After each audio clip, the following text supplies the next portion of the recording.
Hello friends, welcome back to Sanchari Ammi YouTube channel. അപ്പോൾ കഴിഞ്ഞ വീഡിയോയിൽ ചെന്നൈ ടു ചിദംബരം റോഡ് ട്രിപ്പായിരുന്നു കാണിച്ചിരുന്നത്. അപ്പോൾ നമ്മൾ ചിദംബരത്തൊക്കെ എത്തി നമ്മുടെ ഫസ്റ്റ് ലൊക്കേഷനിലേക്ക് പോവുകയാണ്. അപ്പോൾ നമ്മുടെ ഫസ്റ്റ് ലൊക്കേഷൻ എന്ന് പറയുന്നത് പിച്ചാവരം മാംഗ്രൂവ് ഫോറസ്റ്റ് ആണ്. ഇത് ഏകദേശം ചെന്നൈയിൽ നിന്ന് 243 കിലോമീറ്ററും ചിദംബരത്തിൽ നിന്ന് 15 കിലോമീറ്ററുമാണ് ഉള്ളത്. ചിദംബരത്തിനടുത്തുള്ള പറങ്കിപ്പേട്ടെ ഗ്രാമത്തിലാണ് ഈ പിച്ചാവരം സ്ഥിതി ചെയ്യുന്നത്. കണ്ടൽ കാടുകൾ നിറഞ്ഞ വിശാലമായ ജലാശയത്തിന് നടുവിൽ ചിതറിക്കിടക്കുന്ന നിരവധി ദ്വീപുകൾ ചേർന്നതാണ് പിച്ചാവരം. ലോകത്തിലെ തന്നെ ഏറ്റവും വലിയ രണ്ടാമത്തെ മാംഗ്രൂവ് ഫോറസ്റ്റ് ആണ് ഈ പിച്ചാവരത്തിലേത്. ബംഗാൾ ഉൾക്കടലിൽ നിന്ന് ഒരു മണൽ തിട്ടയാൽ ഇത് വേർതിരിക്കപ്പെട്ടിരിക്കുന്നു. 2019 കണക്കനുസരിച്ചിട്ട് ഇതിൻ്റെ ഏരിയ വരുന്നത് ഏകദേശം 4.5 സ്ക്വയർ കിലോമീറ്റേഴ്സാണ്. ബംഗാൾ ഉൾക്കടലിൽ ഗംഗ, ബ്രഹ്മപുത്ര, മേഘ്ന നദികളുടെ ഡെൽറ്റയ്ക്ക് കുറുകെ സ്ഥിതി ചെയ്യുന്ന സുന്ദർബൻസ് ആണ് ലോകത്തിലെ ഏറ്റവും വലിയ കണ്ടൽക്കാട്. ഇത് ഇന്ത്യയുടെയും ബംഗ്ലാദേശിൻ്റെയും ഭാഗങ്ങളിലായിട്ട് വ്യാപിച്ചു കിടക്കുന്നു. ഇത് ഏകദേശം 9458 സ്ക്വയർ കിലോമീറ്ററാണ് ഉള്ളത്.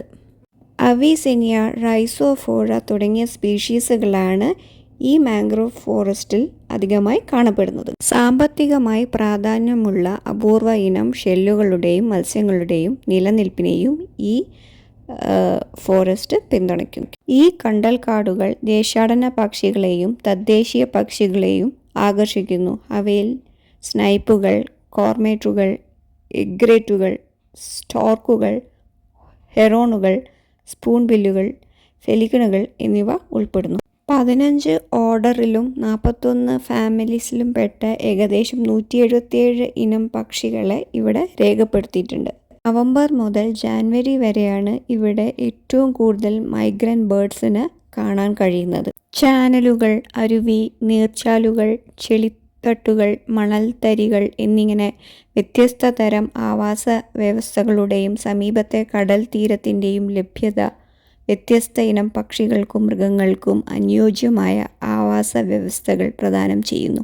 പ്രകൃതി സ്നേഹികൾക്കൊക്കെ തീർച്ചയായിട്ടും ഇഷ്ടപ്പെടുന്ന ഒരു സ്ഥലമായിരിക്കും ഈ മാംഗ്രൂവ് ഫോറസ്റ്റ്. വടക്ക് വെള്ളാർ അഴിമുഖത്തിൻ്റെയും തെക്ക് കൊളറൂൺ അഴിമുഖത്തിൻ്റെയും ഇടയിലാണ് പിച്ചാവരം കണ്ടൽക്കാടുകൾ സ്ഥിതി ചെയ്യുന്നത്. വെള്ളാർ കൊളറൂൺ എസ്റ്റുറിൻ കോംപ്ലക്സ് കില്ലായി കായലും പിച്ചാവരം കണ്ടൽക്കാടുകളും രൂപപ്പെടുത്തുന്നു. വെള്ളാർ കൊളറൂൺ നദികളുടെ സംഗമ സ്ഥാനങ്ങളാൽ പരസ്പരം ബന്ധിക്കപ്പെട്ടിരിക്കുന്ന ഈ കായൽ റോയിങ്, കയാക്കിംഗ്, കനോയിങ് തുടങ്ങിയ ജലകായിക വിനോദങ്ങൾക്ക് ധാരാളം സാധ്യതകൾ നൽകുന്നു.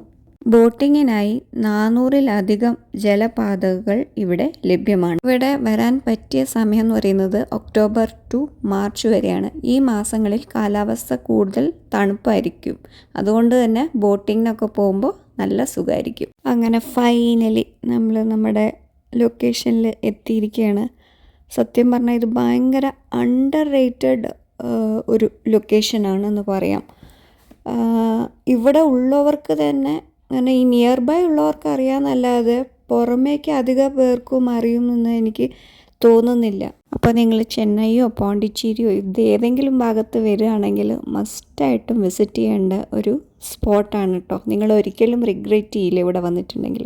ഞാൻ ബോട്ടിൻ്റെ ടിക്കറ്റൊക്കെ എടുത്ത് ഉള്ളിൽ കയറി. ഇവിടെ മോട്ടോർ ബോട്ടും ഉണ്ട്, റോ ബോട്ടും ഉണ്ട്. ഞാൻ റോ ബോട്ടാണ് എടുത്തത്. റോ ബോട്ടായിരിക്കും ഒന്നുകൂടി നല്ലത്. കാരണം നമുക്ക് റോ ബോട്ട് എടുത്താൽ ഈ മാംഗ്രൂവ് ഫോറസ്റ്റിൻ്റെ ഉള്ളിലേക്ക് പോകാം. ഞാൻ ആദ്യം പറഞ്ഞല്ലോ, ഇവിടെ ഏകദേശം 400 വഴികളുണ്ട് പല ഭാഗത്തുനിന്ന് കൂടെ വരാൻ വേണ്ടിയിട്ട്. അപ്പോൾ നമുക്ക് അതിൻ്റെ ഉള്ളിലേക്ക് കയറിപ്പോവാം. മോട്ടോർ ബോട്ട് ആകുമ്പോൾ പുറമേ ഒന്ന് കറങ്ങിയിട്ട് വരുള്ളൂ. ഇതിൻ്റെ ഡ്യൂറേഷൻ വന്നിട്ട് ഏകദേശം 1 മണിക്കൂറാണ് കേട്ടോ. 4 പേർക്കുള്ള ഈ ബോട്ടിന് 500 രൂപയാണ് ചാർജ് ചെയ്യുന്നത്. അങ്ങനെ ബോട്ടിലൊക്കെ കയറി യാത്ര തുടങ്ങാൻ പോവുകയാണ്. ഇവിടെ ലൈഫ് ജാക്കറ്റ് മസ്റ്റാണ് കേട്ടോ. 2004 സുനാമി തമിഴ്നാടിൻ്റെ തീരങ്ങളെ വിഴുങ്ങിയപ്പോൾ ഈ മാംഗ്രൂവ് ഫോറസ്റ്റാണ് ഇവിടെ ഉള്ളവരെയും ഇതിൻ്റെ ചുറ്റുപാടും രക്ഷപ്പെടുത്തിയത്. കണ്ടൽ മരങ്ങൾ ഇല്ലാത്ത സ്ഥലങ്ങളെ അപേക്ഷിച്ച് പിച്ചാവരത്ത് സുനാമി മൂലമുണ്ടായ നാശനഷ്ടങ്ങൾ വളരെ കുറവായിരുന്നു. സംശയമില്ലാതെ പറയാം, പിച്ചാവരം ഭൂമിയിലെ ഒരു പറുദീസയാണ്. യാത്ര ഇഷ്ടപ്പെടുന്ന ഓരോ വ്യക്തിക്കും പച്ചപ്പ് നിറഞ്ഞ കണ്ടൽ കാടുകളുടെ തണുത്ത തണലിൽ കഴിയാനും ബോട്ടിംഗ് നടത്താനും ഒക്കെ പറ്റിയ ഒരു സ്ഥലമാണ് ഈ മാംഗ്രൂവ് ഫോറസ്റ്റ്. ചെമ്മീനും കക്കയിറച്ചിയും ഒക്കെ തേടി വരുന്ന പ്രദേശവാസികളെയും ഇവിടെ കാണാം കേട്ടോ. 1 മുതൽ 10 ഫീറ്റ് വരെയാണ് ഇവിടുത്തെ വെള്ളത്തിൻ്റെ ആഴം എന്ന് പറയുന്നത്. ഇവിടെ ഒരുപാട് സിനിമയ്ക്ക് ലൊക്കേഷനും ആയിട്ടുണ്ട് കേട്ടോ. 2017 ഇറങ്ങിയ തുപ്പരി വലൻ വിശാലിൻ്റെ, പിന്നെ ജയം രവീൻ്റെ 2009 ഇറങ്ങിയ പേരാൺമൈ, പിന്നെ അതേപോലെ 1992 സൂര്യ എന്ന് പറഞ്ഞൊരു സിനിമ റോജയും ശരത് കുമാറുള്ള, പിന്നെ അതുപോലെ തന്നെ നമ്മുടെ ദശാവതാരത്തിൽ ഒരു സോങ് ഇവിടെ വെച്ചിട്ടാണ് ഷൂട്ട് ചെയ്തത്. അതും കൂടാതെ മലയാളത്തിലൊരു ഫിലിമും ഇവിടെ ഷൂട്ട് ചെയ്തിട്ടുണ്ട്. അത് ഏതാണെന്നല്ലേ, നമ്മുടെ സ്വന്തം ലാലേട്ടൻ്റെ മാന്ത്രികം എന്ന് പറഞ്ഞ മൂവിയാണ് ഇവിടെ ഷൂട്ട് ചെയ്തിട്ടുള്ളത്.